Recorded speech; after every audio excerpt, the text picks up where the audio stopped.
Nous vous proposons aujourd'hui quelques passages sur le détachement dans les différents écrits de Luisa Picaretta.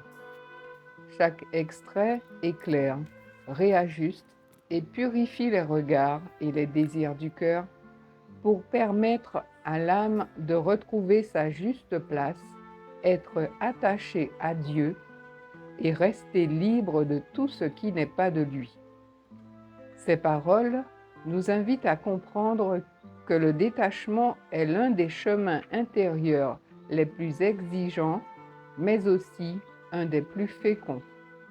Ce n'est ni une fuite du monde, ni une perte, mais plutôt un passage important qui rend l'âme capable de vivre non plus de sa propre volonté, mais de celle de Dieu.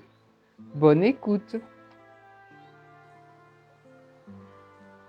Plus l'âme se dépouille des choses naturelles, plus elle acquiert les choses divines.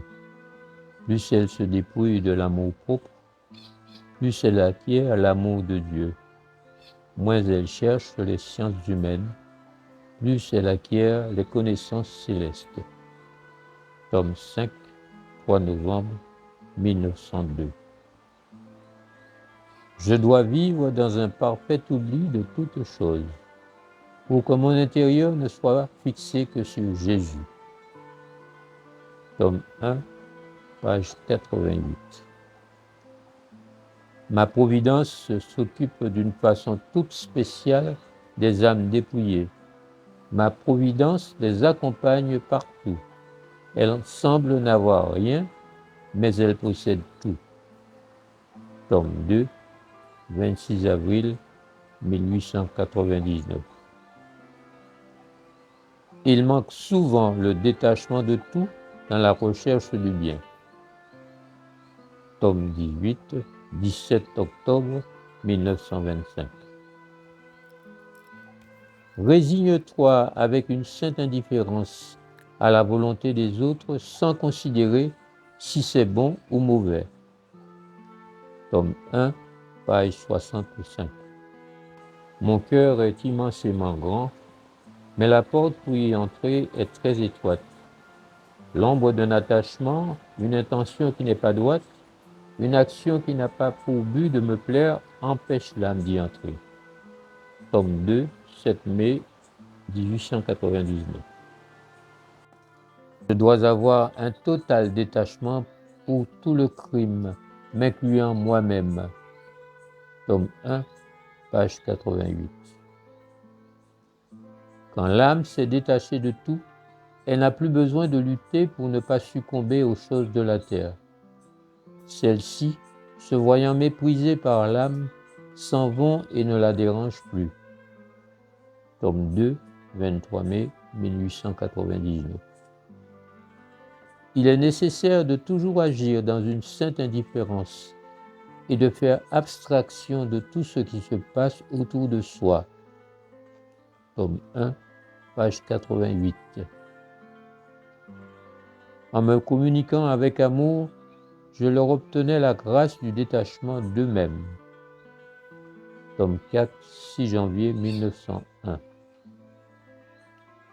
Ma fille, pour que je puisse habiter dans une âme, il est nécessaire qu'elle soit détachée de tout. Tome 2, 29 octobre 1899. Je veux une pauvreté vraie et pratiquée dans les actes. Ne désire jamais acquérir quelque chose, ne soupire jamais après quelque chose et n'accepte jamais rien qui ne soit réellement nécessaire. Le cas échéant, remercie-moi en premier, ensuite tes donateurs. Tome 1, page 65. Ô l'âme détachée de tout, toutes les choses se changent en Dieu. Tome 5, 28 juillet 1904. Toute âme arrivée au port de la béatitude éternelle doit nécessairement avoir vécu ce détachement. Douloureux, certes, mais nécessaire. Tome 6, 6 décembre 1904. Je veux que désormais tu t'arranges avec ce qui t'est donné et tu ne demandes rien d'autre. Parce que désirer quelque chose qui ne t'est pas donné peut devenir encombrant dans ton esprit. Tome 1, page 65. Le détachement de tout, même de soi-même, est le vide par excellence. C'est ce vide que je désire pour introduire ma volonté. Tome 9, 16 mai 1909. Voir ses enfants user des biens naturels avec détachement et selon ma volonté est pour moi la plus belle réparation. Tome 11, 29 septembre 1912. Je t'apprenais l'obéissance, l'amour de la souffrance, le détachement envers tous et la mort de ton ego. Tome 19, 28 mars 1926. Il te donne une leçon de détachement pour ce qui est terrestre et une leçon sur les hauteurs de sainteté auxquelles tu dois arriver. Tome 21, 22 avril 1927. Cette pauvre balle reçoit le détachement à force de battage après avoir servi le grain. Tome 22, 26 juillet 1927. La paix, le détachement et le courage forment dans l'âme l'espace où la divine volonté peut régner. La Vierge Marie dans le royaume de la divine volonté. 4e jour. Ma fille, mon cœur est immense, mais l'entrée en est étroite. Nul ne peut y entrer s'il n'est dépouillé de tout. Tome 3, 9 février 1900. Fixe-toi en moi, regarde-moi. En me regardant, tu seras tellement attiré que tout le reste te deviendra indifférent. Tome 4, mars 1900. Dans la mesure où tu te détacheras de tout ce qui n'est pas totalement mien, tu te trouveras toujours plus plongé dans ma volonté. Tome 1, page 90. Pense que toi et moi seuls existons. Ne cherche à plaire qu'à moi. Attends tout de moi seul. Tome 4, 18 mars 1901. Si tu n'en viens pas à un détachement à la fois effectif et affectif, tu ne seras pas complètement investi de ma lumière.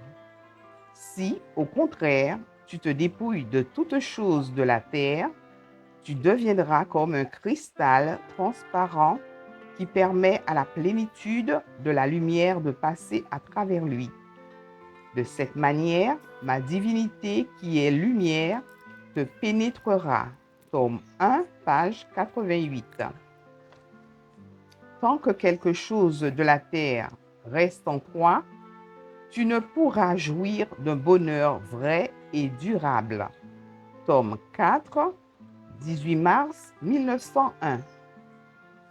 Notre pauvreté était une marque d'amour, une pauvreté voulue pour enseigner aux créatures le détachement des choses basses de la terre. Tome 20, 28 janvier 1927. Celui qui veut être digne de moi doit être totalement dépouillé de lui-même et rempli de moi jusqu'à aimer avec mon propre amour. Il m'aime non avec son amour, mais avec le mien. Tome 4, 2 avril 1901. Mon enfant, je désire de toi une séparation absolue de tout ce qui n'est pas de moi. Je veux que tu considères tout ce que tu vois de la terre comme fumier, dégoûtant à regarder. Tome 1, page 65.